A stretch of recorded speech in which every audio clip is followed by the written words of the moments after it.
आज मैं वर्ष 2012 में रिलीज़ हुई फिल्म द सीक्रेट नंबर की व्याख्या करने जा रहा हूँ।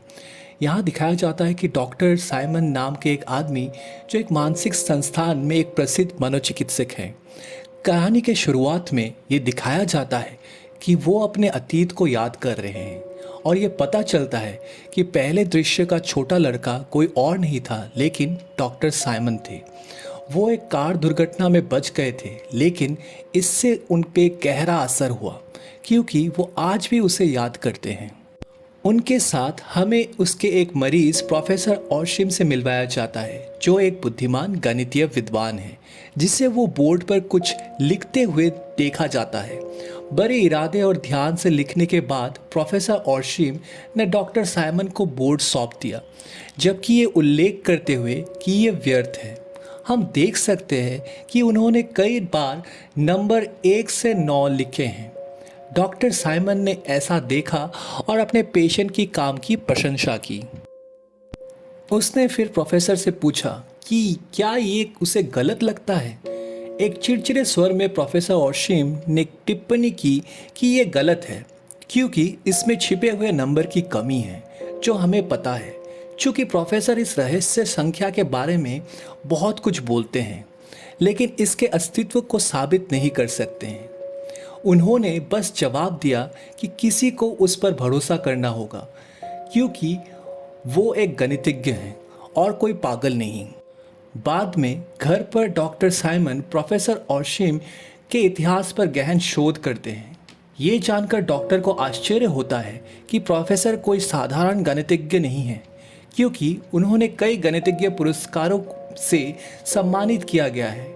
उन्होंने फील्ड मेडल भी जीता है जो नोबेल पुरस्कार के बराबर है। लेकिन गणितज्ञ सर्कल के आगे की खुदाई के बाद डॉक्टर साइमन को भी पता चलता है कि प्रोफेसर मानसिक बीमारी या भावनात्मक आघात का कोई इतिहास नहीं रखते हैं और उनका कभी था भी नहीं। फिर ये सवाल उठता है कि क्या प्रोफेसर वास्तव में अस्थिर थे या बंद थे क्योंकि उनके निष्कर्ष किसी के लिए खतरा हो सकता है। अगले दिन डॉक्टर साइमन फिर से प्रोफेसर ओशिम के साथ रहस्य संख्या पर चर्चा करते हैं। प्रोफेसर से पूछने के बाद पता चलता है कि संख्या ब्लिम मौजूद है, नियमित संख्या 3 और 4 के बीच में। इसलिए गिनते समय ये 1 2 3 ब्लिम 4 5 होगा। और इसी अलौकिक सिद्धांत को सुनकर थक जाने पर डॉक्टर साइमन उठकर प्रोफेसर से इसे साबित करने के लिए कहते हैं।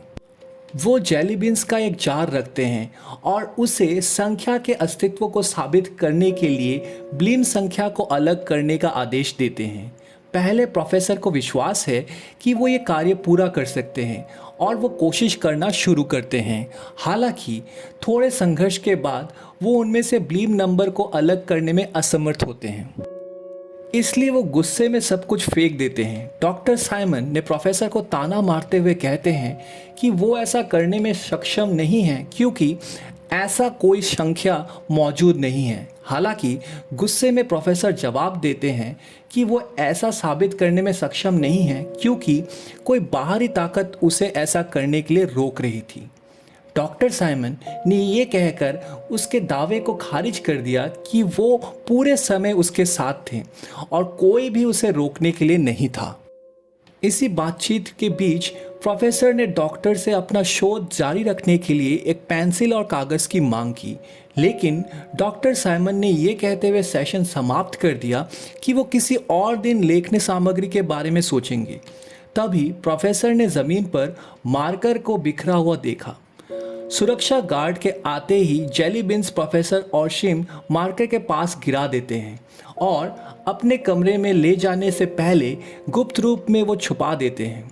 प्रोफेसर जेली बीन्स अपने मुंह पर भर लेते हैं जो डॉक्टर साइमन को बहुत अजीब लगता है। उसके बाद डॉक्टर को वहां से ले जाया जाता है और कमरे 304 के अंदर बंद कर दिया जाता है जो उच्च सुरक्षा और निगरानी के साथ संरक्षित होता है।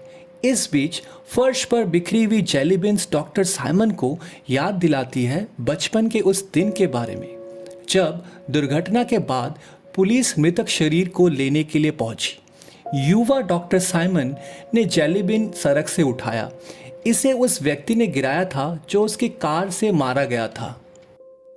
अगले सीन में दिखाया जाता है कि डॉक्टर साइमन काम पर एक निराशाजनक दिन के बाद घर जाने की तैयारी कर रहे हैं और लिफ्ट से नीचे जाते हैं। चौथी मंजिल से तीसरी मंजिल तक पहुंचने में असामान्य रूप से लंबा समय लगता है। ये उसे भ्रमित करता है और वो अजीब मुठभेड़ के बाद रहस्य संख्या ब्लीम की प्रामाणिकता के बारे में सोचना शुरू कर देता है। डॉक्टर साइमन रहस्य संख्या के बारे में अधिक जानकारी खोजने शुरू करते हैं।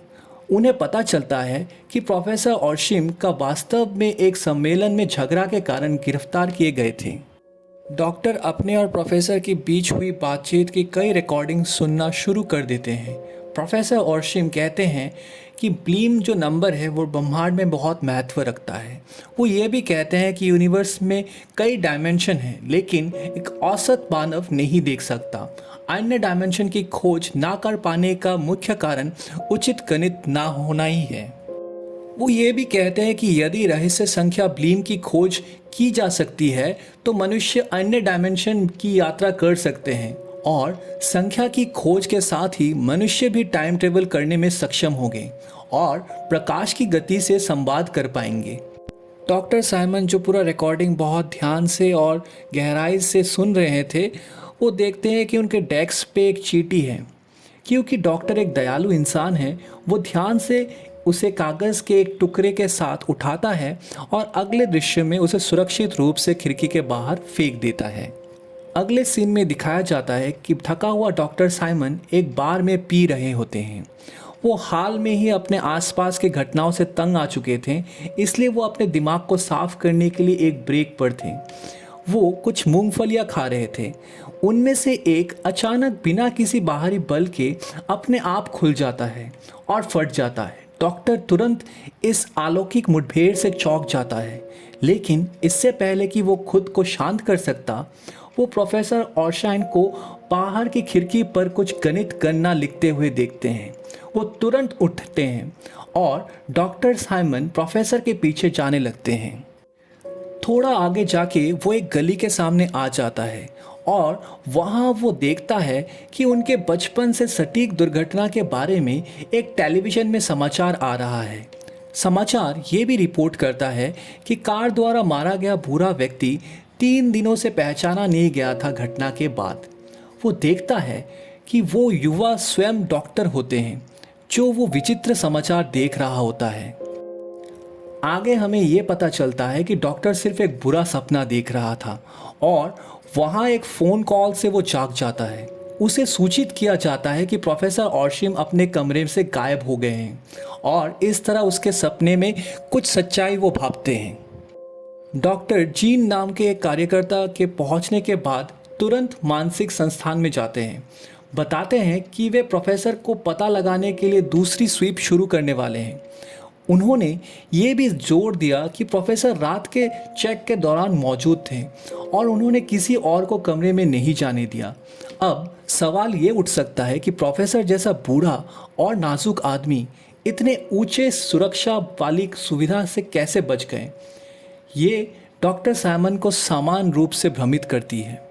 दोनों जांच करने के लिए कमरा नंबर 304 तक पहुंचते हैं। वे सभी दीवारों पर लिखे गए गणित समीकरणों और सूत्रों को देखकर चौंक जाते हैं। ऐसा लगता है कि प्रोफेसर ने पूरी रात मार्कर के साथ अपना शोध करने में बिताया। निरीक्षण के बाद डॉक्टर ने अपने कमरे में मौजूद 3 जेली बिन्स को मेज पर पाया। उन्हें फर्श पर मार्कर का कैप भी मिली जो उन्हें एक बार उनके बचपन की दुर्घटना की याद दिलाती है।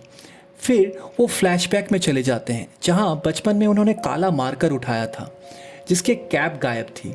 उसे सब कुछ याद आ जाता है और पता चल जाता है कि अभी क्या हुआ है। क्योंकि डॉक्टर साइमन स्थिति को समझने में व्यस्त थे, जीन एक जेलीबिन टेबल से उठा लेता है। साइमन उसे छूने के लिए मना करता है, लेकिन वो उसे हवा में उछालता है और खा लेता है। लेकिन डॉक्टर साइमन अभी जो मेज पर 3 जेली बिन्स को नोटिस करते हैं जैसे कि किसी ने कुछ भी नहीं खाया हो। फिर उसे अपने बचपन की दुर्घटना याद आती है और सब स्पष्ट हो जाता है। जैसे कि हमें दिखाया जाता है कि दुर्घटना के जगह जेली बिन सड़क पर बिखरी हुई है और मृत व्यक्ति का चेहरा आखिरकार दिखाया जाता है और ये आदमी और कोई नहीं खुद प्रोफेसर ऑर्शिम होते हैं जो अभी भी भ्रमित हैं, मैं उन्हें बताना चाहूँगा कि ये फिल्म समय यात्रा पर आधारित है, जहाँ मुख्य नायक डॉक्टर ओशिम एक टाइम ट्रैवलर हैं, जबकि उसे अस्थिर होने के कारण एक मानसिक संस्थान के अंदर पकड़ लिया गया था और वो वास्तव में एक प्रतिभाशाली था और उन चीज़ों को जानता था जो कोई अन्य इंसान अपने आजीवन सिद्धांत के बारे में नहीं सोच सकता था। गुप्त नंबर ब्लीम हमेशा सही था और समय यात्रा की उनकी धारणाएं भी सच थी, क्योंकि उन्हें एक सेल में बंद कर दिया गया था जिसमें उनके शोध को जारी रखने के लिए कोई सामग्री नहीं थी। वे अपने सिद्धांत को साबित नहीं कर सके, लेकिन जब उनको मौका मिला और उनको वो मार्कर मिला, तब वो अपने सिद्धांत को साबित कर देते हैं और टाइम ट्रैवल करते हैं। उन्होंने अपनी सभी गणितीय क्षमताओं का उपयोग किया, क्योंकि ब्लीम समय यात्रा के लिए केंद्र बिंदु है। उसने इसका इस्तेमाल विभिन्न समय अवधि के बीच कूदने के लिए किया था। इस उदाहरण में वो डॉक्टर साइमन के अतीत में वापस चले गए थे, जहां दुर्भाग्य से वो गाड़ी से टकरा के मारे गए। हालांकि वो समय यात्रा में सफल हो गए थे, वो एक नियम भूल गए थे। समय रेखा का जो नहीं है उसे समय रेखा द्वारा त्याग दिया जाता है। आशा करते हैं आपको कहानी पसंद आई है दोस्तों, और अगर आपको ये कहानी द सीक्रेट नंबर पसंद आई है तो वीडियो को लाइक ज़रूर कीजिए और बिना सब्सक्राइब किए मत जाइए।